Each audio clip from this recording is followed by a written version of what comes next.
Oh, hold on one second. Now go ahead and say that. Yeah, What did I you think liked about the the book? fact that it was really easy to read. There wasn't anything there that was difficult to understand as far as how the concepts were explained.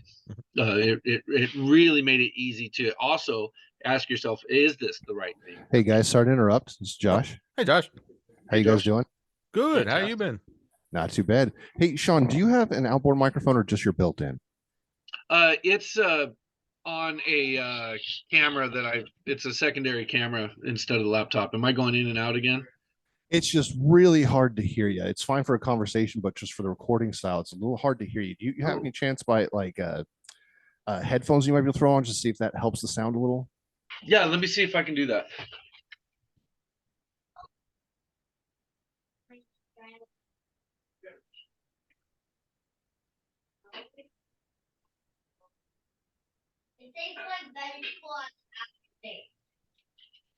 You think he'd be used to this? It's his second time here, Josh. I'm sorry, say that one more time. It's Sean's second time here. You think he would know this by now? Well, these are my wife's headphones. I don't use them. We'll see if they're gonna work out Yeah, for just a us. chance to see if maybe cutting out a little bit of that sound will help the microphone performance. It's also a different location than it was. Is this working? There we. Oh, it's even got a Oh, headset on it. All right, there we go. Go ahead and count back from 5. All right. Is that working well? Can you hear me? yeah, I can Yeah, hear you. Okay, all right. Go ahead and count back from 5. Count five, backwards from 5.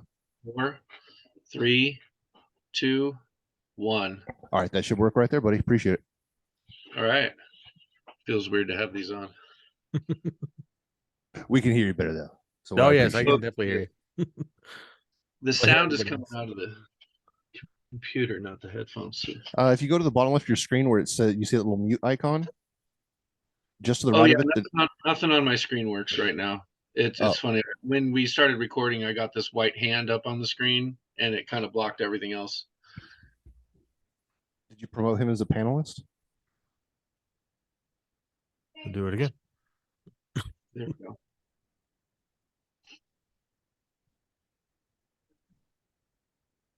Okay, you guys, we're about to go live. Clear the kids.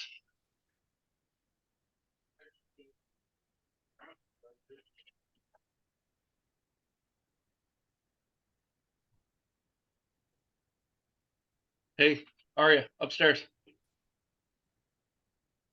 All right, gentlemen, here we go. Once you hear that music, we are live. Enjoy yourself. All right. Thank you.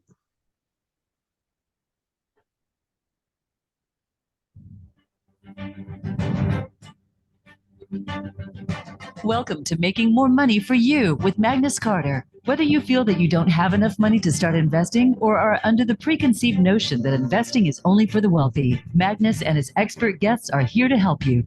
Now, here is your host, Magnus Carter. Hi, everybody. Welcome to the show. It's the Making More Money for You show. I'm your host, Magnus Carter. Last week, we had a really riveting conversation with Victor Vernado. I was expecting more humor and whatnot, but we ended up actually going down a bunch of rabbit holes, one being AI as the future and some of the things that he was working on, how to diversify, making money in the future and spawning out of businesses. So this show here today is going to be a little bit different. It's going to be more of a traditional type of show, but there's going to be a twist on it because we're going to be talking about products that people really don't know about and don't associate making money with. For me to do that, I brought back a special guest with me. I brought back Sean Murphy. Welcome back to the show, Sean. Hey, Magnus, it's good to be back with you. Absolutely. It's been quite some time since our first show. It has been about a Nah. year and a half. Yeah, it's about almost a year already. I can't believe that. So, and I know you've been busy with your business and whatnot. Can you give us the listeners a little bit of, if they haven't seen the show, of how playing with board games changes us into adults? Give us a little bit of background about yourself and what you've been up to since the last time we talked. Yeah, so I'm an independent broker dealing with life insurance and annuities.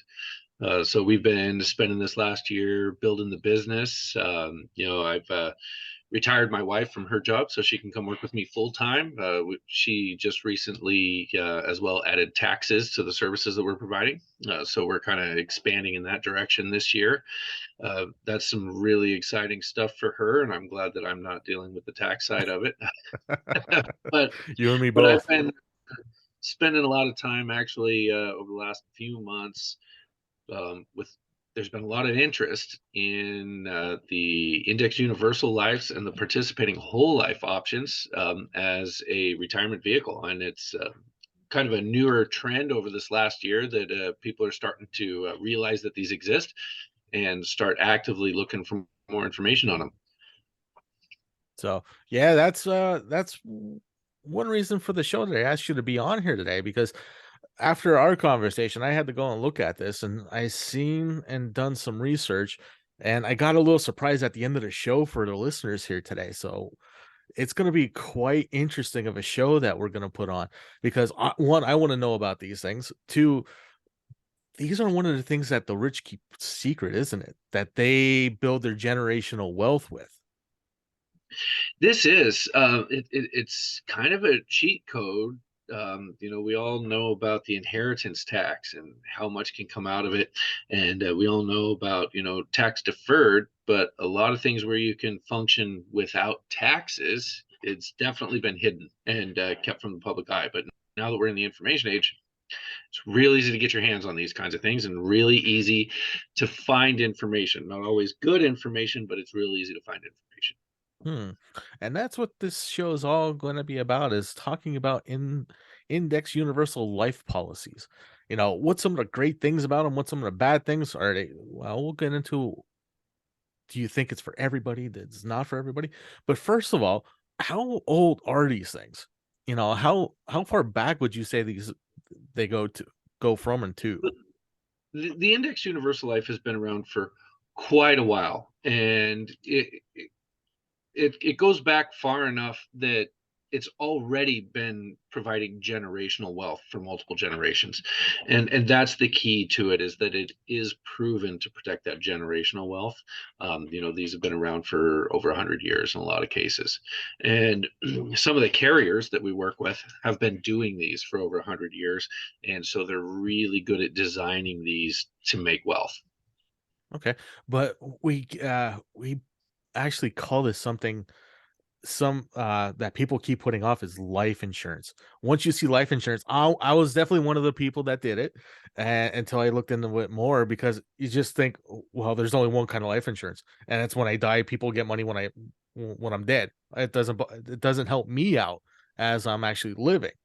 So how does this variation or completely different product, because it is a product, because you have to buy it and someone's got to sell it to you. So you just can't go out and get it on your own. And how does this, let's go over a couple main key features that are different between the two of them.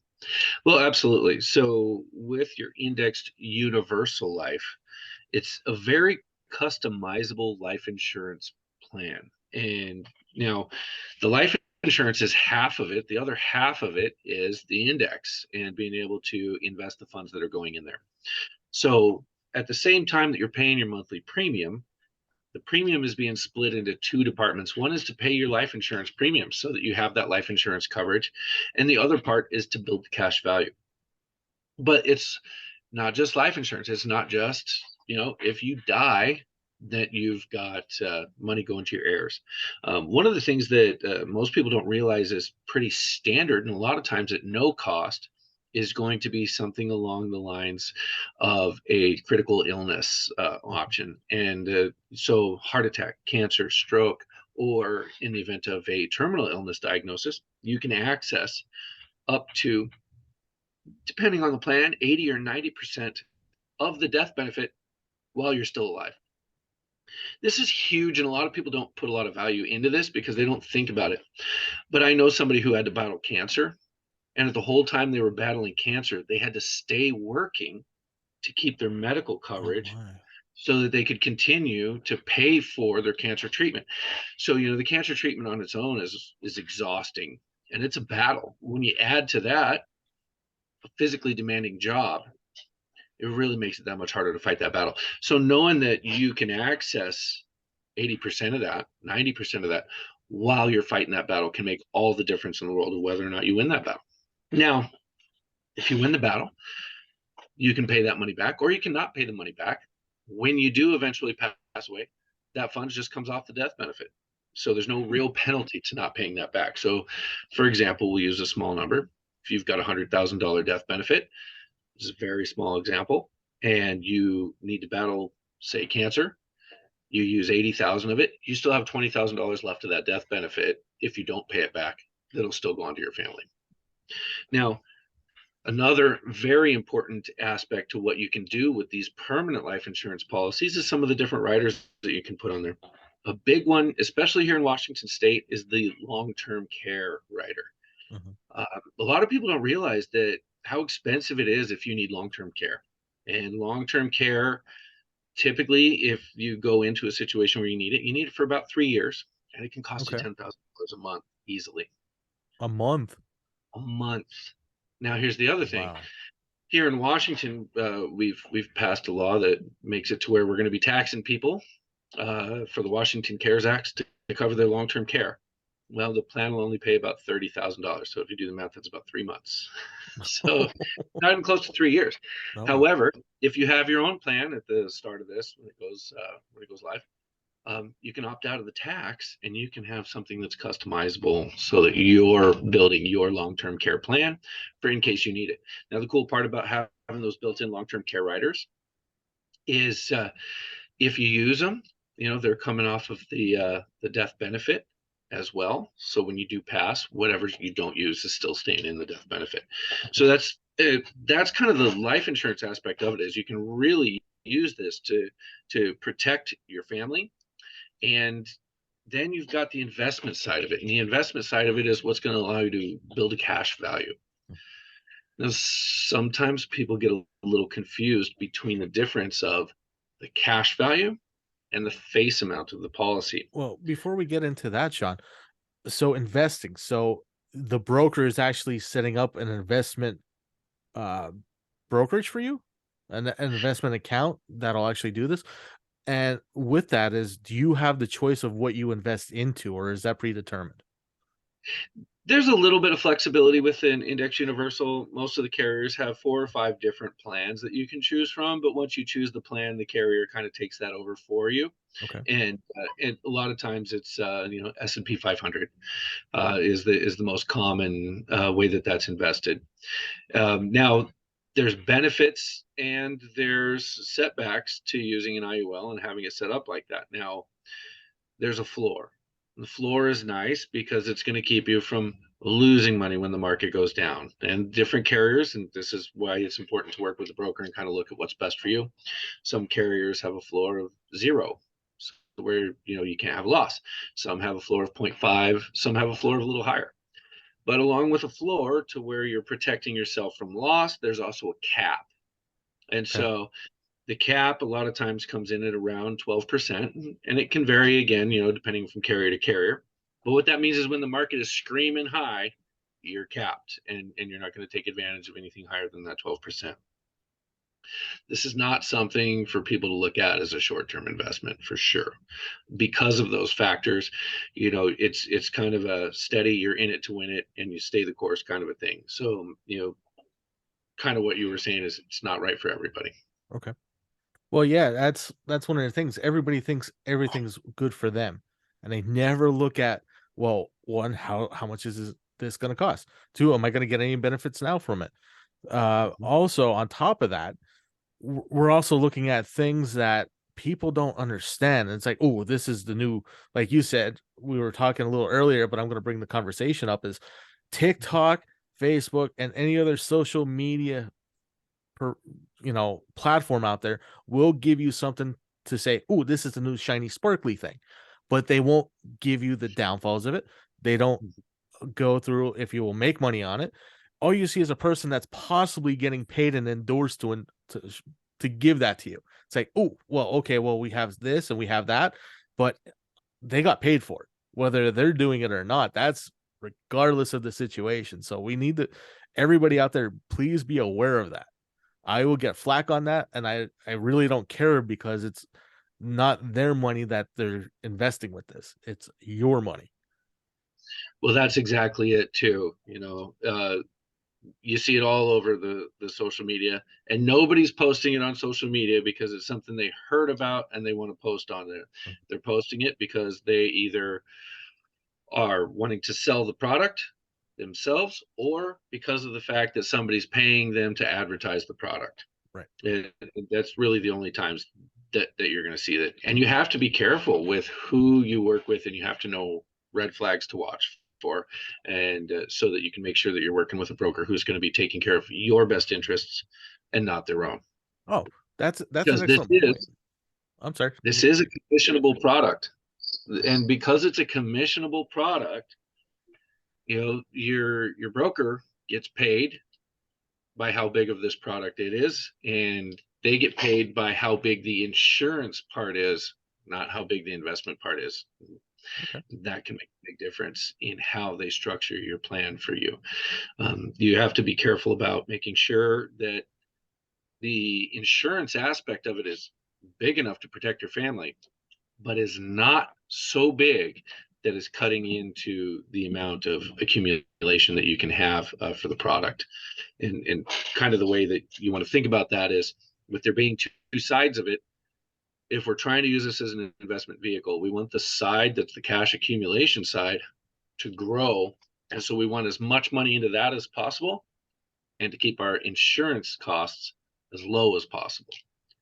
And there's a lot of different ways that you can structure that too. Okay. Well, we'll definitely dive into that a little more. But if someone's actually interested in this, and you brought up a very important thing to look for, and what are some of those red flags that you've seen and possibly not knowingly done before educating yourself more, and how you corrected them? Well, one of those red flags is, very clearly over insuring you. If I'm single and I'm young and I'm just starting out in the world, and maybe I've got a mortgage payment, but I don't have any kids, or maybe I have a mortgage payment, a car payment, maybe I have some kids, maybe I have a wife. In those situations, I want my insurance to cover what's necessary. So my life insurance should cover my debt. It should cover maybe some income replacement, something that's going to cover that immediate, but it doesn't need to cover more than that. So if I don't have a mortgage, and I don't have a wife, and I don't have any kids, we don't need a $3 million life insurance policy. And in fact, a lot of times you can't even qualify for that. So we really want to make sure that we're keeping our life insurance costs in a realistic realm. And so if somebody starts trying to throw too big of a life insurance cost at you, big red flag. Other red flags are going to be, when you look at the illustrations, where's your break even point? How many years in before the amount of money that you've put in is equal to the amount of money that you're going to get out? And that's something that's easily manipulated, so that you can make sure that you've got a good break even point. And typically you want that break even point to be around year 6 or 7. And that's kind of, if you see anything further out than that, then that policy is not designed to accumulate wealth. Another thing to look at with IULs is, sometimes the IUL is not designed for cash accumulation at all. It's just designed to be a permanent policy. And so what you're going to see in that is, you're going to see a really low premium payment compared to a wealth building IUL, because what's happening is they're just making the premium payment high enough that as you get older and your cost of insurance goes up, because as you get older, it costs more to keep you insured for life insurance. Right. You're front loading those payments, so your premium is higher than your cost of insurance at the start, and it's building enough cash value that when you tip over that scale and now your insurance costs are higher, it starts pulling from that cash value. And as it's pulling from the cash value, it's only doing it to keep that policy in effect. And a lot of times it'll just keep that policy in effect, until age 90 or 120. And it depends on, once again, how you structure those payments. So you do have to really spend some time looking at those numbers, actually. And I know the illustrations can be daunting at first, but if you have an agent who's willing to sit down with you and really not let you go forward until you understand what's going on in those, it's going to make a huge difference, because you're going to see, okay, this is where my break-even point is. This is where I'm going to be at age 65. And then you can have a good conversation with your agent about the other wonderful things you can do with the investment side that we'll get into in a little bit. But red flags are definitely over-insuring you. Looking at a premium payment that's too small. This is not something that everybody can just afford. You have to make sure that when you're setting this up, you're considering a premium payment that you can continue making until you're ready to retire. So you really want to make sure, this isn't like a 401k, like you can just, throw in $50 a week or $100 a week and expect it to perform. You have to be very intentional with how you set these up. And so, if you get somebody who's sitting down with you and kind of going through it too fast to where you're not understanding things, it's another big red flag. They're probably building a nice commission for themselves, but that doesn't mean that this is going to perform real well down the road. Okay. Now these products, you mentioned a couple of them as we're talking here, but what is kind of comparable, and what do, when people start looking for this type of investment, generally confuse them with? I know you said 401k, that's pretty much the most basic one out there. Oh, I got a job. Okay, you offer a 401k, fine, perfect, we'll do this. But what are some other items out there that people are actually thinking about or possibly leaning towards over an IUL? Well, sometimes we're looking at annuities if they already have a big amount that they're sitting on. Sometimes they're looking at the IRAs, especially self-employed, where they don't have a 401k being offered by their employer. And, those are the big ones that get compared. And then sometimes there's what they call a participating whole life, but that'll be a conversation for another call. For sure. That'll be its own conversation. But, the confusion can lie in is really like, which is right for me.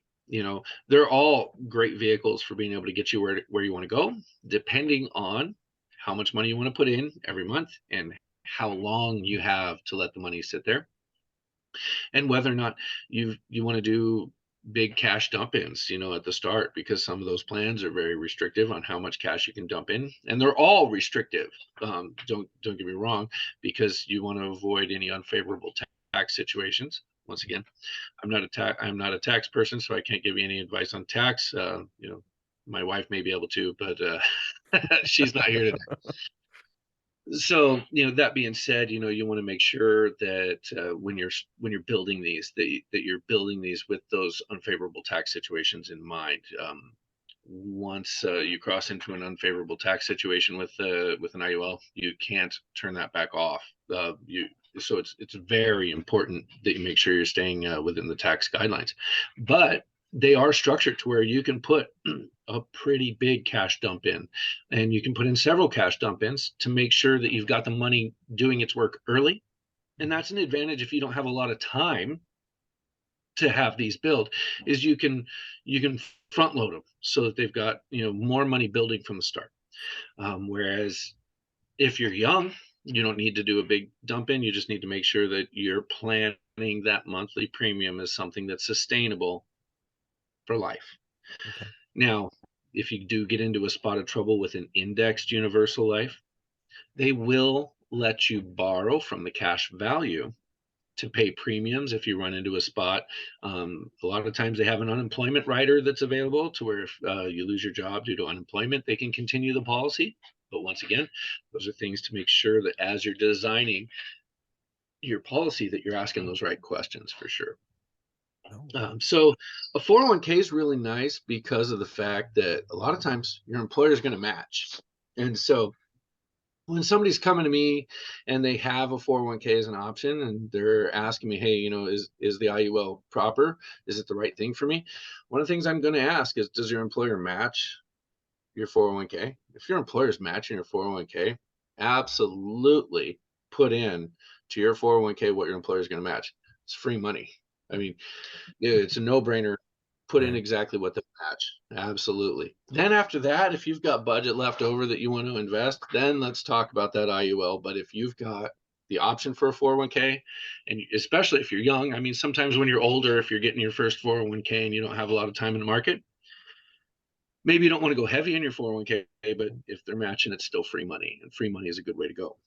But Yes. some of the differences between how an IUL can function versus how your 401k can function is there's very specific limitations on borrowing against your 401k, very specific big tax penalties for taking money out of your 401k and shutting it down early.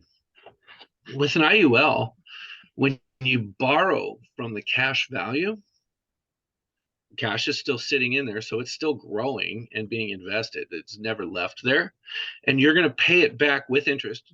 A lot of times it's around 4.5% right now, and but once again, look at each policy and make sure where it's at. So you are gonna pay a little bit of interest on that. It's a lot less interest in a lot of cases than you're going to pay the bank. And when you're borrowing from that, there's a lot of freedom on what you can borrow it for. You can borrow it for, the down payment on the house. In fact, this is where people start talking about that infinite banking concept, is where they're borrowing from themselves instead of from the bank. And, we have a program that we talk about called Debt Free Life, to where we're helping you combine the power of an IUL with the concepts of debt snowball, debt avalanche, to where you're using the cash value and you're moving money in and out to really eliminate debt and to be aggressive about it. And that's just kind of one way that you can leverage the power of that IUL, and that's going to be to take care of debt. Another way that you can leverage these things is to build retirement income.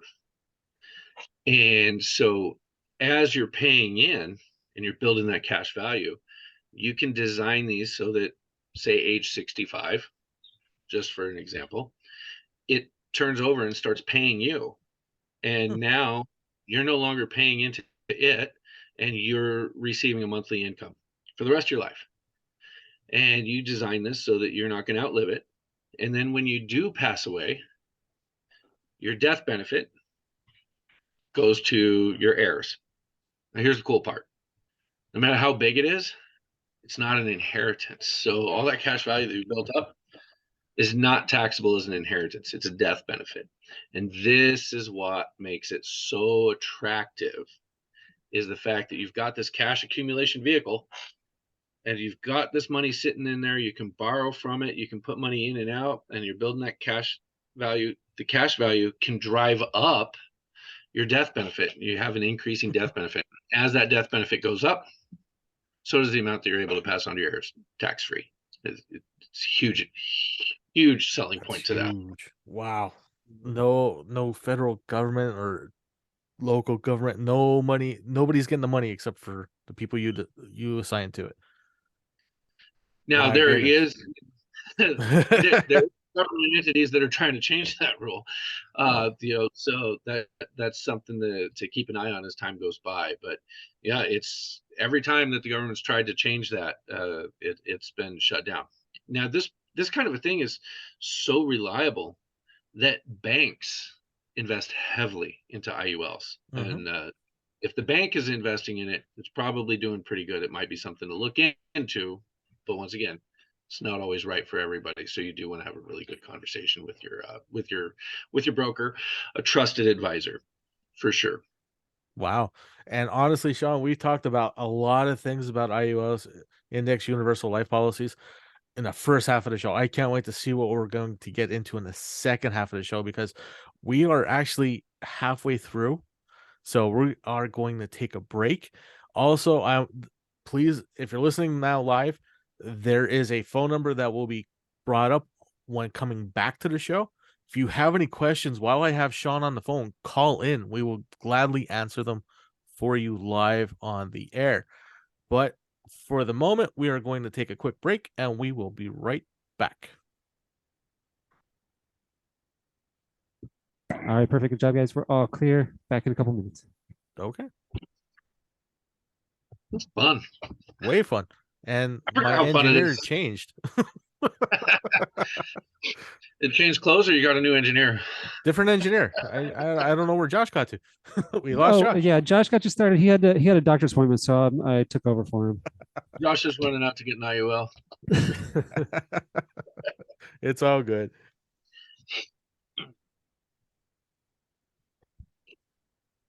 So, yeah, this is going to be half the show already. Yeah, it went extremely fast, and we didn't even get through a lot of the bulk of what this thing does or any of the fun stuff. I know, right? Mm-hmm. I agree. It's going to be entertaining here. We're going to do that. The second half is, geez, man. I'm excited to see what the surprise is that you have for the audience. Oh, it's going to be good. It's going to be interesting. Lots of fees and charges. All right. That's what we do. Yep, I want to talk about that. Coming back. So, yeah, this is like a giant infomercial for you. Yeah, that kind of has been. Jeez. Now we need to talk about you. Well, how can I get a referral? Right? Well, unfortunately, it's not something that we can just throw discounts around. Like if I say, hey, enter in this code, we can give you 20% off your premium.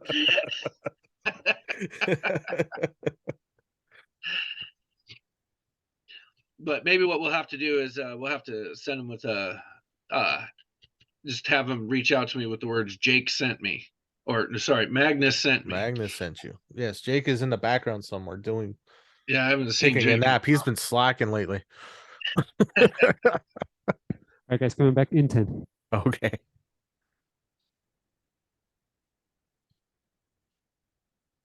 Voice America Business Network.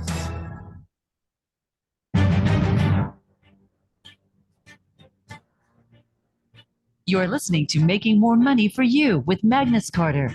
If you have any questions for Magnus or his guests, join us on the show at 866-472-5789. That's 866-472-5789.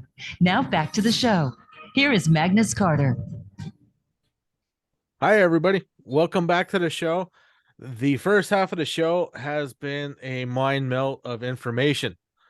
Very little jargon, which I'm ecstatic for because I hate jargon, especially in things I don't understand and want to learn more about. So to help me debunk the jargon, I have brought back Sean Murphy. He is a professional insurance broker with his own company, and he was on the show before, and I was glad to have him back, especially about this topic. Sean, welcome back, man. Oh, it's good to be here with you, man. Absolutely. It's been crazy. The first half of the show gone in a blink, and all the information that we spewed out is mind-blowing. And even with that being said, we've really just kind of touched on kind of the surface of the subject. There's a lot of things that you can do, and having somebody really get in there with you to design these specifically for you is super important. Not something that you want to go try to set up on your own. No. There's definitely something that you want to have a set of eyes, maybe two sets of eyes on, to make sure you're really designing this properly for you, if this is the right direction for you. Absolutely.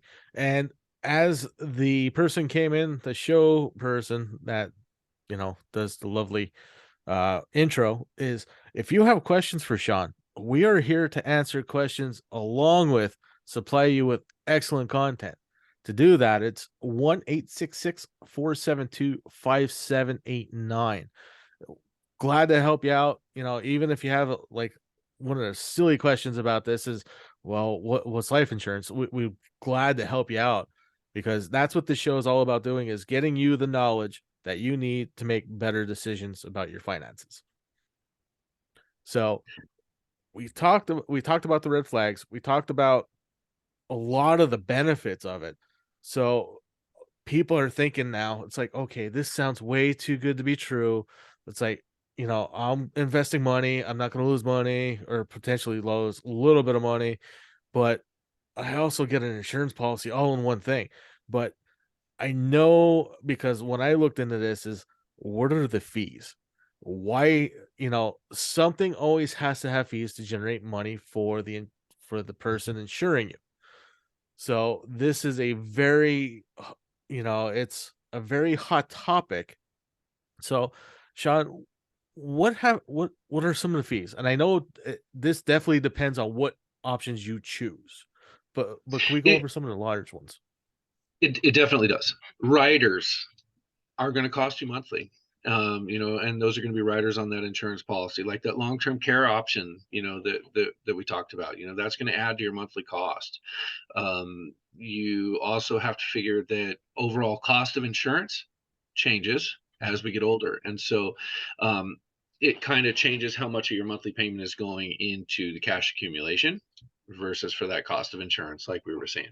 Now, this is not something that you can set up and look at your cash value and say, hey, I've been in here for 10 years. I'm going to take my cash value and walk away. When you take that cash value, now you've activated, fees and penalties and potentially taxes, because, you've had this money in there growing tax-free, but now you're taking it out. Now that's different than taking a loan when you are cashing out your cash value. And your cash value is, for the first few years, going to be less than what you've paid in. You have to figure that for the first probably 3 years, depending on how it's set up, a lot of the money is going to be going in to maintain the product versus that cash value. And in a lot of cases, you can't even access the money for the first year, 2 years, 3 years, depending again on the carrier and how the policy is designed. So those are going to be some fees there. And realistically, your broker is going to receive a commission. The commission is paid by the insurance carrier, though, and so that is not going to be coming directly out of your money that's going in. Now, keep in mind, the broker gets paid off of the cost of insurance, not the entire cash value amount. So, that's, once again, you want to make sure that your cost of insurance is as low as possible, and so that's one of the things you need to keep an eye on for fees. But the vast majority of the fees that you're going to pay are going to be cost of insurance and the cost of the riders that are going in. And those are going to be the big ones. Now, if you borrow money from the policy, as you're paying the money back, you're going to pay an interest rate back to the carrier. And I've heard some people say, oh, well, that's horrible. Why am I going to pay interest on my own money? Because I'm borrowing my own money. Why am I going to pay interest on that? Well, let's think of it this way. When you take a home equity loan out, you're paying interest on your own money. It's the value that's in the house. You are, for sure. So it's you kind of have to temper that with the fact that the money actually never left your cash value account. And so it's still sitting in there and accruing interest and making you more money. So that 4.5% really is just on that chunk of money that you've borrowed. It's that piece is making you less money. It's still most likely making you money, depending on where you are for the year. And then you are losing a little bit, but you're still making money in general most of the time. Now, on down years, if you're taking a loan out on down years, it could be hurting you a little bit there because of the fact that money that you've pulled out, even though it's sitting there, isn't making you any money currently. So that's something to watch out for too. Yeah. And those are going to be the vast majority of the fees that you're going to be looking at. Okay. That's, yeah, well, I'd rather pay myself back money with interest instead of paying someone else back. That money is going to be in there and we all do dumb stuff with money, but why not put it back into where you took it out of and make money on that? I know that's my thinking of it, but that's a see, a lot of us have been taught it's like, oh, okay, I'm spending extra money going out. It's like, oh, okay, I'm paying this. I took $10,000 out, so I got to pay an extra $4,000 or extra $400,000 back. It's like, but it's going back in there. It's making more money for me. It's like now I can take out 15,000 and the next time around. Well, and if I took out that 10,000 to pay off a $10,000 car loan that's at 6.5%, say it's at 6.5%, now I'm paying that back to myself at 4.5%. I'm actually doing 2% better on that loan. And then that's a loan payment that I'm no longer making. So I can take that loan payment and I can dump an additional amount into my IUL to pay the debt back. And the interest might not go into that 401k, but the payment that you're making on the loan goes into the cash value again. So it's actually increasing the speed at which your cash value goes up by making those loan payments back to the policy. Oh, and on top of that, everyone, that also increases your credit score because you're paying off debt faster. It also hurts your credit score for a very short time because you paid it off so fast and you're not making monthly payments, which people want and the banks want to see. And on top of that, the overall thing is you get a lesser percentage of interest paid over time when you keep doing these things. Soon you start off at 10%, you go down to 6%, you go down to 2%. Then you're starting to qualify for one, those black cards. Two, you're getting those 0% financing offers. And then you're seeing all these extra junk things come in the mail. And people want to give you money because they think they can get you in debt. Well, and then you're got a cash value enough down the road that you're borrowing from yourself for everything. And so you're not really that concerned about your credit score because they're not going to ask you your credit score and it's not going to affect your interest rate when you're borrowing from your IUL. Exactly. But if you're going to buy that new house, that's $150,000, $175,000. It makes you awfully good now to get you that one, and less hurdles, less wait times, less paperwork going through. You're gonna have banks lining up to service you. You know, and sometimes people are looking at these things to cover all kinds of potential debt and future debt. You know, if you've got some kids and you're building that cash value in your IUL when they're getting ready to go to college, you know, do you want them to take out a government loan for college that they're going to be paying on forever with a crazy interest rate? Or do you want to kind of take it out of the cash value that you've accumulated up on your policy that you've built? You know, and that kind of brings me to another thing that you can do when you're structuring these. Sometimes people tell me, well, I'm too old or my health isn't good enough to qualify for one of these. Well, if you have kids, you can use your kids as the insured and you're the policy owner and you're the policy payer. And so it's all going to be structured around your child being the one who's insured. And a lot of times if your health isn't that great or you're too old, you can start doing that. And then when your child gets old enough, you can transfer ownership of the policy to them. So they've been the insured the whole time. Now you've transferred ownership of the policy over to them and you've started them off on a head start towards their retirement goals. Wow.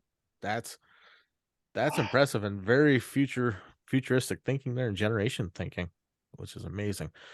That's one of the major things that I like about these things and started wanting to do some research on it. But we talked about the investment side. We talked about the fees and whatnot. What's the differences now? This product here has two things in it: an investing and a life policy. So if I get one of these, do I really need separate life insurance? Well, that is really going to depend on some of your goals and your debt structure. You know, sometimes when you set one of these up, you're going to set it up with an initial death benefit that's going to do more than enough to cover your life insurance needs and keep it within a good realm as far as, you know, what your insurance costs are. Sometimes you're going to run one of these and then you're going to run a term life on the side because term options are a very cost-effective way to get a good amount of coverage. Okay. A lot of policies will offer an accidental death rider that's attached to them, which, you know, in the event of an accidental death may double the death benefit or give you an increase in the death benefit. but also speak with your broker. Maybe it's going to be more cost effective to have your accidental death as its own separate policy sitting on the side. And sometimes those accidental deaths, I know one carrier that with their I know two carriers actually that with their accidental death option, they can put a disability income replacement rider onto the accidental death and have that very cost effective. Wow. And one of those with a return of premium rider on it, where we've got that in place for 30 years. And at the end of 30 years, you're getting everything back, but it's not such a huge amount of money that, you should have been investing that into your cash value. It makes a big difference. Now, when you start looking at things like, putting a term option in place, return of premium starts to become a discussion to where you really want to sit down and look at whether that's something that you want to put on your term to where you're going to get that back at 30 years, or whether the amount of increase that you're paying for that return of premium is going to be better spent putting into your cash value and your IUL. So you really want to work hand in hand with somebody who's going to literally design your coverage for your family. We run into this all the time, that there's no one size fits all when it comes to what your life insurance should be. Every family is different. Every family has different goals. Every family has different needs. And you really need to be conscious of, what you're setting in place, whether you're in danger of outliving it, whether the cost is high enough that you should be putting it into something else as well. So sometimes, yes, to take your answer and make it your question and give it a really long answer. Yeah, sometimes you're going to want some side coverage for yourself. And sometimes it'll all be handled in your IUL, depending on how you design it. Wow, good deal. One thing that I haven't seen too much with lately, especially certain brokerages, is whole life insurance still an option out there? It is. It is. Now, there's been a big change since COVID, and there's been a lot of instant issue and non-medically underwritten products that are put up now. Whole life, a lot of people look at whole life as like a final expense option, to where I've got this permanent policy. It's not really building the cash value. It's just there. It's a whole life option. And I've got it in place for forever. A lot of those are going to be smaller policies, up to 40 or 50,000. And so you're using a whole life with its job is to just cover your final expenses. Now, there are other whole life options that when you start looking into, you can do much larger face amounts as well. And a lot of those can accrue cash value too. And so it really, you want to sit down and you kind of want to look at all your options and what your goals are, because depending on what your goals are, you may be using a whole life. They are still in existence, and there are still a lot of them that are really viable options for you. Okay. No, that's But interesting. once you start looking higher than like 50,000, 100,000 in some of these whole life policies, then you start looking at things like medically underwritten versus non-medically underwritten. And that's an important decision that you need to make when you're looking at your life insurance options. Sometimes the question is, should I go medically underwritten? Well, there's a real danger in going medically underwritten. When you start doing the blood work and the lab work, something might raise an ugly head that you weren't aware that you had. You may find a medical issue that you weren't prepared to find, and it could potentially knock you out of having that as an availability. So, it's kind of a give and take as far as, whether going medically underwritten is the right decision, or whether you want to go non-medically underwritten for things.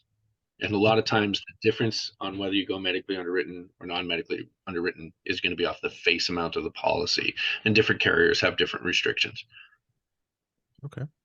That's definitely good knowledge right there.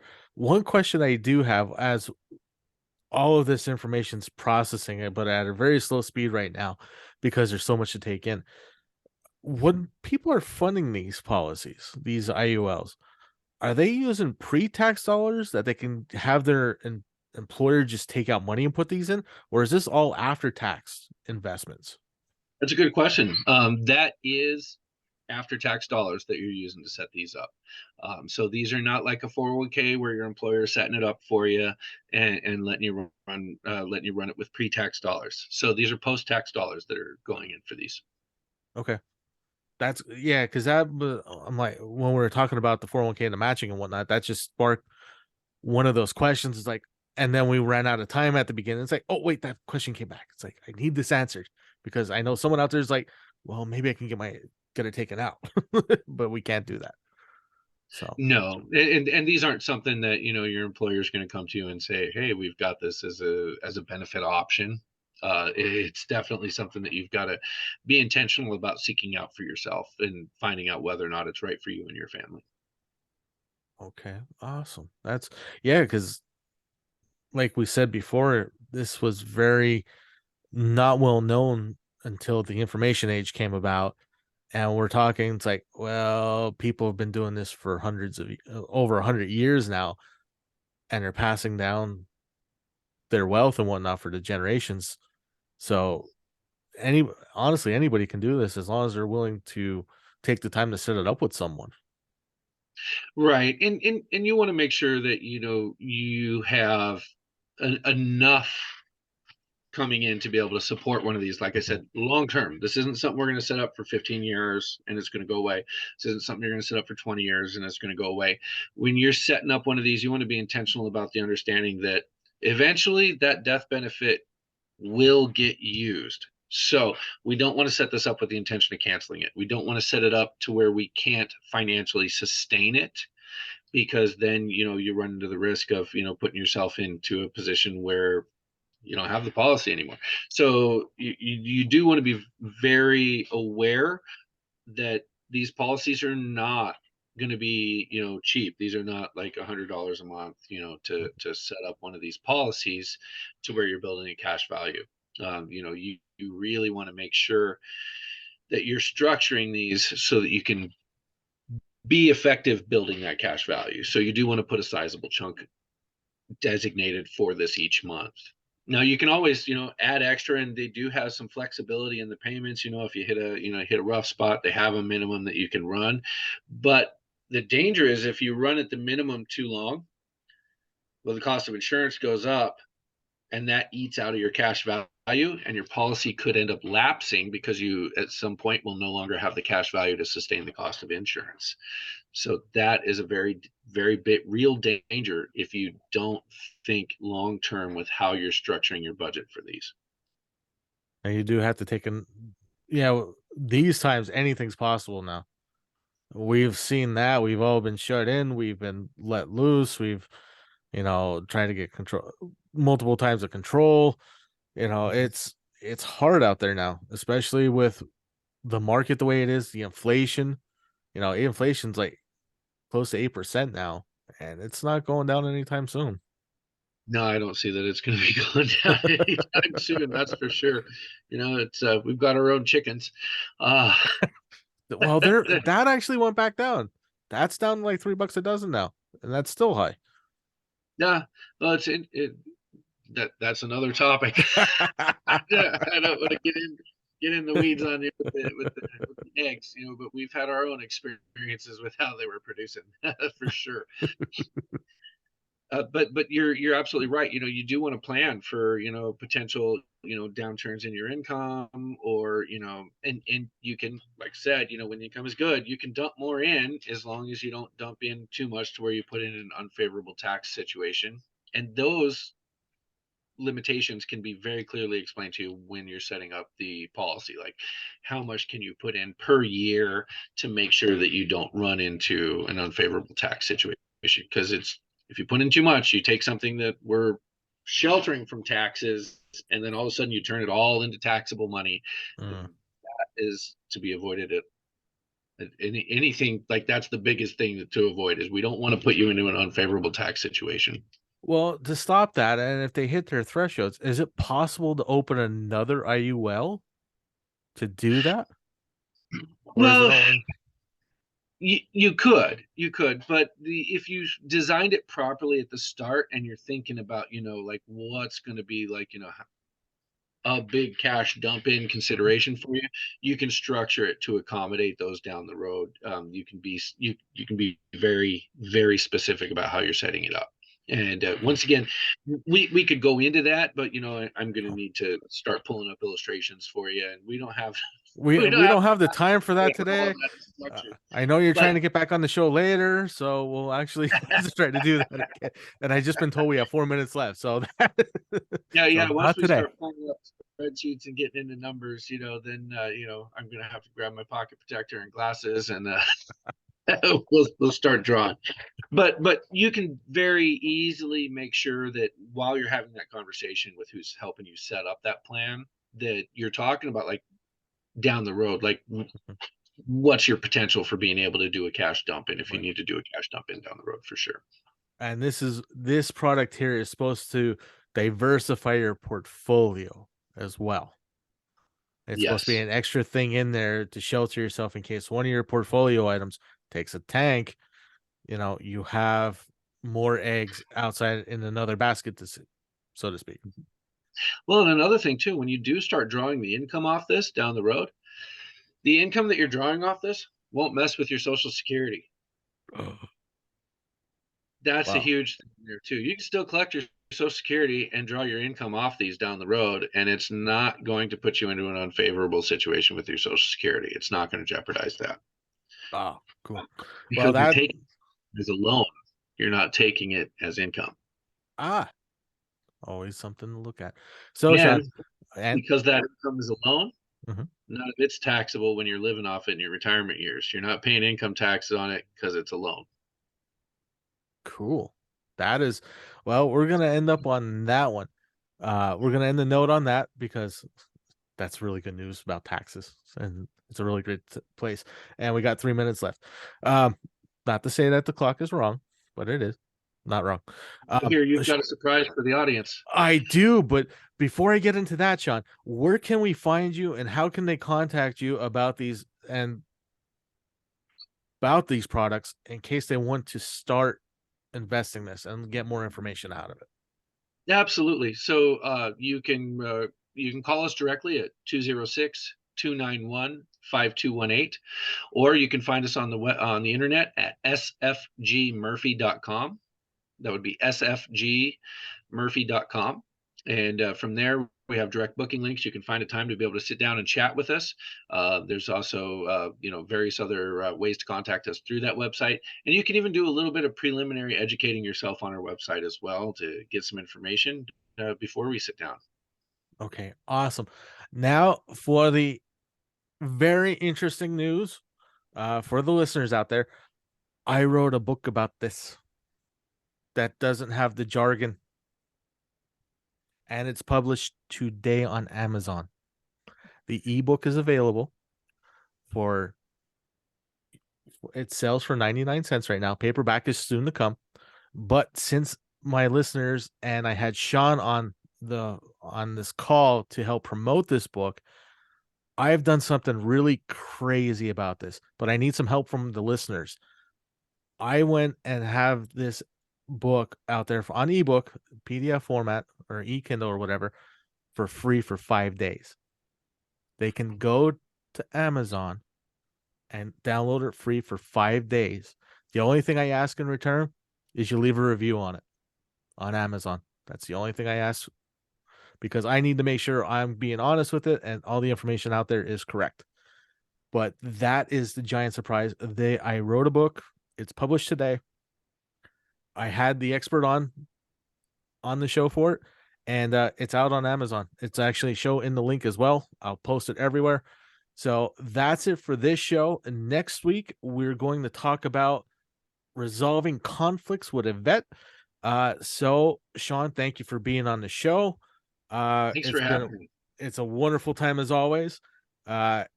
Everybody have a safe week. If it's snowing out there, be careful in the snow. If it's sunny out there, get outside and enjoy it, because I'm kind of jealous about it. Until next week, have a great week. All right, perfect. Good job, guys.